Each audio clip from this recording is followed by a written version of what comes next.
7. Next 7ನೇ page ಬನ್ನಿ ಎಲ್ಲರೂ. Page number 7 especially made for if you have any black magic or dark energy in you. 7ನೇ page specially ನಿಮ್ಮಲ್ಲಿ ಮಾಟ ಮಂತ್ರ ಆಗಿರ್ಬೋದು ಅಥವಾ ಏನೇ ಒಂಥರ ಆತ್ಮದ ಅಟ್ಯಾಚ್ಮೆಂಟ್ ಆಗಿರ್ಬೋದು ಅದನ್ನ ತೆಗೆಯೋಕ್ಕೋಸ್ಕರ ಸ್ಪೆಷಲ್ ಆಗಿ ಮಾಡಿದ್ದಾರೆ ಇದನ್ನ. It's the most powerful forgiving affirmation that we have. ತುಂಬಾ ಶಕ್ತಿಶಾಲಿಯಾಗಿರುವಂತ ಅಫರ್ಮೇಷನ್ ಇದು. So I'm not saying but read it every day. ದಿನ ಓದಬೇಕಾಗೇನಿಲ್ಲ. Like when I come here now, ನೀವು ಒಬ್ಬರನ್ನ ಸೆನ್ಸ್ ಮಾಡ್ತಾರೆ ನೋಡಿ. come with this man. Ural sense ಮಾಡಿದ್ರೆ This morning the back pain. It's fine. So no black magic. ಅವ್ರಿಗೆ black magic ಇಲ್ಲ. But you can read, protect yourself.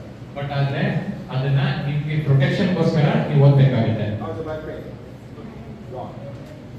So he doesn't have to read, but he can read to protect himself. So you never know, somebody might come and give you some dark energy. No, you protect yourself. That's all. Check ಮಾಡಕ್ಕೆ ಅವರೇ ಬರ್ತಾರೆ. So these affirmations are very, very powerful. ಈ affirmation ಸಾಕಷ್ಟು powerful ಆಗಿದೆ. Like this book can remove 15 levels of black magic. ಈ ಪುಸ್ತಕ 15ನೇ level black magic ನ ತೆಗೆಯೋ ಸಾಮರ್ಥ್ಯತೆ ಹೊಂದಿದೆ. Let's say you don't read for 6 months. ಏನು 6 ತಿಂಗಳಿಗೋಸ್ಕರ ಓದಬೇಕು ಅಂತ ಇಲ್ಲ. The black magic can become more and more and more stronger. So you can remove it. ಅಂದ್ರೆ ಈಗ ನೀವು ಪದೇ ಪದೇ ಓದೋದ್ರಿಂದ ಅದನ್ನ ನೀವು ಅದರಿಂದ ನೀವು ಪ್ರೊಟೆಕ್ಷನ್ ತಗೋಬಹುದು. You guys, so read page number 7 now. ಈಗ ಎಲ್ಲರೂ ಪೇಜ್ ನಂಬರ್ 7 ಓದೋಣ. Very ಏನೇ ಪೇಜ್ ಇಟ್ಕೊಳ್ಳಿ.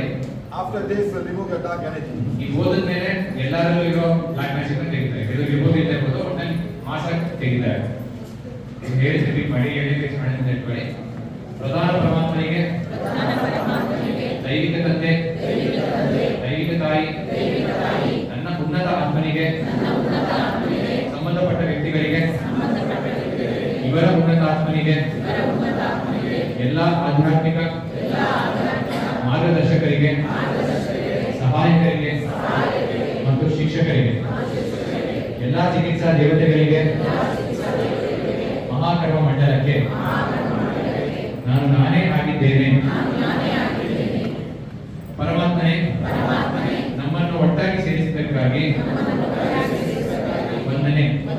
ನಾನು ನನ್ನ ಹಿಂದಿನ ಜನ್ಮಗಳಲ್ಲಿ ಅಥವಾ ಈ ಜನ್ಮದಲ್ಲಿ ತಿಳಿದೋ ತಿಳಿಯದೆಯೋ ನಿಮಗೆ ಮತ್ತು ನಿಮ್ಮ ಕುಟುಂಬಕ್ಕೆ ಮಾಡಿದ ಎಲ್ಲ ಕೆಡುಕುಗಳು ಹಾಗೂ ಉಂಟು ಮಾಡಿದ ಆಳವಾದ ನೋವುಗಳಿಗಾಗಿಯೂ ಕ್ಷಮೆ ಯಾಚಿಸುತ್ತೇನೆ. ಇದರಿಂದ ನೀವು ನನ್ನ ಮತ್ತು ನನ್ನ ಕುಟುಂಬದ ವಿರುದ್ಧ ತುಂಬಾ ಕೆಟ್ಟ ಕ್ರಮವನ್ನು ತೆಗೆದುಕೊಂಡಿದ್ದೀರಾ. ನಾವು ಮತ್ತೊಮ್ಮೆ ಕ್ಷಮೆ ಯಾಚಿಸುತ್ತೇವೆ. ನೀವು ನನ್ನ ಮತ್ತು ನನ್ನ ಕುಟುಂಬಕ್ಕೆ ಮಾಡಿದ ಎಲ್ಲಾ ಕೆಡುಕುಗಳಿಗಾಗಿಯೂ ಕ್ಷಮಿಸುತ್ತೇನೆ. ನಾನು ಕ್ಷಮಿಸಿದ್ದೇನೆ ಹಾಗೂ ಮರೆತಿದ್ದೇನೆ. ನಾನು ಕ್ಷಮಿಸಿದ್ದೇನೆ ಹಾಗೂ ಮರೆತಿದ್ದೇನೆ. ನಾನು ಕ್ಷಮಿಸಿದ್ದೇನೆ ಹಾಗೂ ಮರೆತಿದ್ದೇನೆ.